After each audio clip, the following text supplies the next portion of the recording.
Now I want to get to the US now, and the president, of course, Donald Trump, is in Tokyo, where he's been lauding Japan's first female Prime Minister, Sanae Takaichi, and he's promised increased defence cooperation.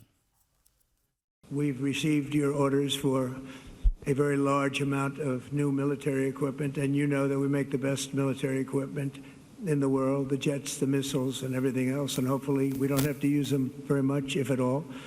But we appreciate that order, and we very much appreciate the trade. We're going to do tremendous trade together.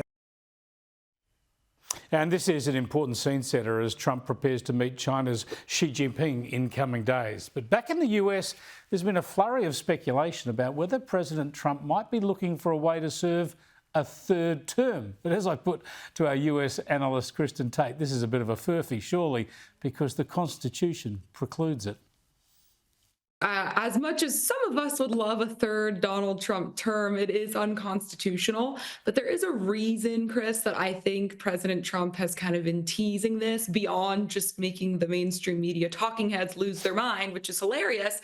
But the reason he might be kind of teasing this idea, even though it's not going to happen, is that it does sort of help him stave off a lame duck status. Now, lame duck, that usually applies to someone who's in office and was not voted for again, and they're kind of waiting for the next person to come in. But it can also be used to applied to second term presidents, and as their second term kind of comes to an end, people around them start making plans for the future that doesn't necessarily involve them at the center of those plans. Now, it's ridiculous to think that Republicans will completely cut themselves off from Donald Trump. He is the beating heart of the Republican Party. However, people around him, even some of his allies like Marjorie Taylor Greene in Congress, they have been sort of talking more about the future and what the GOP looks like without Donald Trump at the very center of it years down the line. So I think that's what that might be about. But no, I don't think we're going to see a third Donald Trump term. There are tricky ways around it. It's been suggested he could get elected as vice president and then have whoever was elected president step aside for him. But he has ruled that out, unlike Donald Trump. He's actually said, no, I wouldn't do that, that it's too tricky. But interestingly, while some of this was being raised with him on Air Force One, with Marco Rubio, the Secretary of State, over his shoulder, he went in big on a JD Vance Marco Rubio ticket to succeed him. Have a look. Well, we have great people. I don't have to get into that, but we have one of them standing right here. We have JD, obviously. The vice president is great. I think Marco's great. I think, I'm not sure if anybody would run against us. I think if they ever formed a group, it would be unstoppable. Yeah, a Vance Rubio ticket would be a pretty good one, especially when compared to anything the Democrats could throw up at the moment.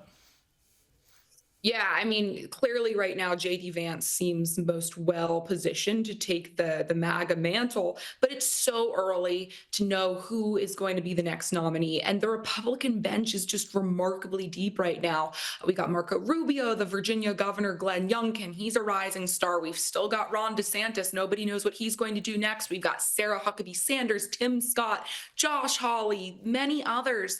So I don't know who the next sort of Trump is going to be. There will never be another Trump, but the next leader of the Republican Party. But sure, right now, JD Vance looks to be the front runner. The real question, Chris, is who are the Democrats going to kind of come around and boost up, because their bench is remarkably shallow. They have got a bunch of duds like Kamala Harris, Gavin Newsom, who has destroyed California, Gretchen Whitmer. I've never seen anybody more unlikable than her. Pete Buttigieg. These are a bunch of losers. Who are the Democrats going to run who could beat any of those phenomenal Republicans I just mentioned? I don't know. Yeah, these are largely people that Donald Trump has humiliated in the past. Let's bring it right down to local political level now, and the mayoral race for the great city of New York. And the Democrat frontrunner at the moment, Zohran Mamdani, creating all sorts of controversy for various reasons. Have a look at this latest rally speech from him. Together, New York, we're going to freeze up. Together, New York, we're going to make buses fast and together, New York, we're going to deliver universal. Well, there's lots more to talk about with this guy, Kristin, but he's talking about rent freezes, free buses, free childcare. It's just a giveaway for everyone. Who's going to pay?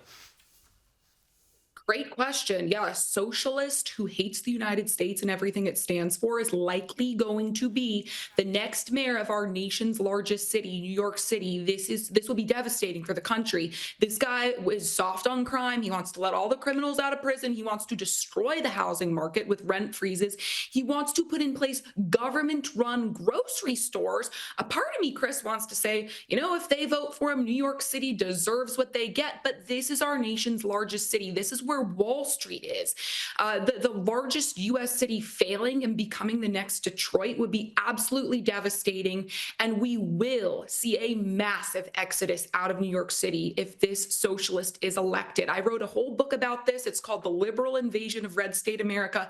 People have been leaving places like New York and going to Florida for many years now. That will go into overdrive. And keep this in mind, the top 1% of taxpayers in New York right now fund 50% of New York's coffers with their income taxes. If just that 1% leaves, it's a very small number of very rich individuals. If they pack up and leave New York and go to Florida or other states because their city gets destroyed, that would completely devastate the tax base of New York. And you think they can't pay for these pie-in-the-sky plans now? Just wait until that top 1% leaves and there is no money left. Yeah, let's wait and see how it goes. A lot of sensible Democrats trying to cut him off, but at the moment he seems unstoppable. We'll see where we go. I've got to get your thoughts, Kristin, on a great love match, a great celebrity story that's sweeping across the world with the former Canadian Prime Minister Justin Trudeau officially dating Katy Perry. What do you think of this great meeting of liberal minds? You know what? If it gets Katy Perry out of the U.S. and up to Canada, I am all for it. Canada can have Katy Perry. You guys take her. This woman is so shrill, and they deserve each other. I hope they are very happy. They could have Katy Perry because we had Leonard Cohen and Gordon Lightfoot and Neil Young and Katie Lang. It's only fair they get Katy Perry back. Exactly. Thanks for joining us, Kristin. Cheers. Thank you, Chris.